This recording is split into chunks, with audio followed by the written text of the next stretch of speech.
नमस्कार. 2 महिन्या अगोदर इराण, इस्रायल आणि अमेरिका यांच्यामध्ये युद्ध होईल अशी परिस्थिती संपूर्ण जगात निर्माण होती आणि या युद्धामुळे संपूर्ण जगभरातील अनेक देशांमध्ये तेलाचा मोठा तुटवडा पडेल अशी आशंका त्या ठिकाणी व्यक्त केली जाते. जेव्हा हा प्रश्न या देशातील गृहमंत्री आणि पंतप्रधानांना विचारला जातो किंवा इथल्या सत्ताधाऱ्यांना विचारला जातो, तेव्हा भारतीय जनता पार्टी आणि त्याचे पदाधिकारी वारंवार प्रसारमाध्यमांवर येऊन सांगतात की देशामध्ये कुठलाही तुटवडा पडणार नाही, देशामध्ये तेलाचा आणि गॅसचा पूर्ण साठा आहे, त्यामुळे विरोधी पक्षातील नेत्यांनी जनतेमध्ये गैरसमज पसरवण्याचं पाप करू नये. आणि हे सगळं चालू असतं ते फक्त आणि फक्त 5 राज्यांमध्ये सुरू असलेल्या निवडणुका जिंकण्यासाठी.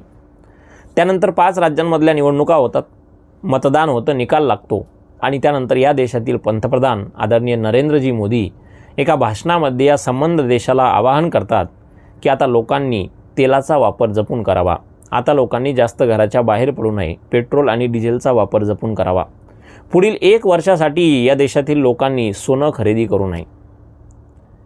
म्हणजे जर या संपूर्ण विषयाचा तुम्ही बारकाईने विचार केला तर बघा तुम्ही, या लोकांसाठी सत्ता आणि निवडणूक इतकी महत्त्वाची आहे की या 5 राज्यांची निवडणूक होती, त्यामुळे या लोकांनी जी गोष्ट जनतेला 2 महिन्या अगोदर सांगायची होती ती 2 महिन्यानंतर सांगितली. का तर यांना निवडणुका जिंकायच्या, म्हणजे निवडणुकांसमोर देश आणि देशाचं भविष्य धोक्यात गेलं तरी चालेल, ही मानसिकता आज या देशातील सत्ताधाऱ्यांची आहे.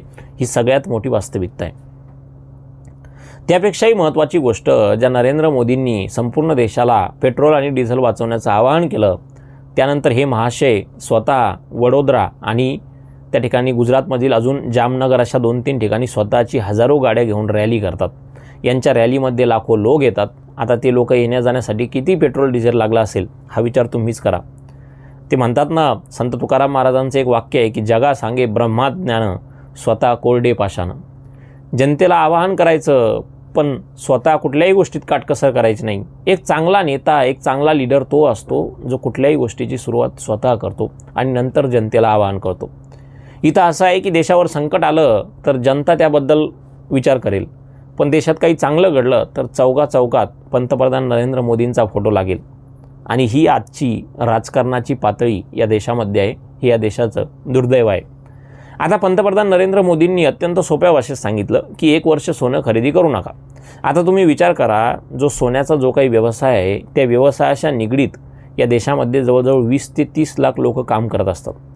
आता जर लोकांनी सोनं खरेदी करणं बंद केलं तर त्या 20 ते 30 लाख लोकांच्या परिवारानं नेमकं खायचं काय आणि त्यांचा गेलेला रोजगार नेमका सरकार कसा भरून काढणार? पहिलेच्या देशामध्ये किती बेरोजगारी आहे आणि काय परिस्थिती आहे सगळ्या देशाला माहिती आहे. त्यामुळे अशा परिस्थितीमध्ये कुठल्या तरी एखाद्या व्यवसायावर अशा प्रकारे हल्ला करणं एका पंतप्रधानांना शोभतं का? हा खूप मोठा प्रश्न आहे.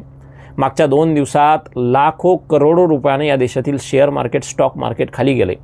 हे असं पहिल्यांदाच झालं असेल की आपल्याच देशाचा पंतप्रधान आपल्याच देशाचं मार्केट खाली घेऊन चाललं आहे आणि खूप वाईट परिस्थिती आहे. म्हणजे एकंदरीत तुम्ही या संपूर्ण गोष्टींचा अभ्यास केला तर कुठल्या प्रकारे राजकारण केलं जातं आहे, म्हणजे पंतप्रधान हा कुठल्या पक्षाचा नसावा तर देशाचा असावा. मी वारंवार माझ्या व्हिडिओमध्ये सांगतो, पण दुर्भाग्यानं आजकालचे पंतप्रधान देशापेक्षा पहिले पक्षाचा आणि पक्षाच्या सत्तेचा विचार करतात.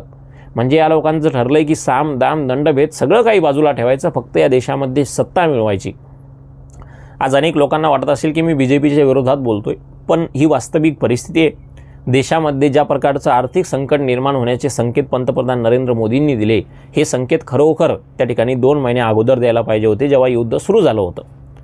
पण जर निवडणुकांसाठी इथले सत्ताधारी अशा प्रकारचा हलगर्जीपणा करत असतील तर हे देशासाठी चुकीचं आहे. आणि एक गोष्ट नेहमी लक्षात ठेवा, नेते, पक्ष ह्या सगळ्या गोष्टी आज आहेत उद्या नसतील, पण हा देश महत्त्वाचा आहे. जेव्हा जेव्हा या देशावर संकट येईल तेव्हा इथल्या लोकांनी सगळ्यात पहिले त्याचा विचार करायला पाहिजे.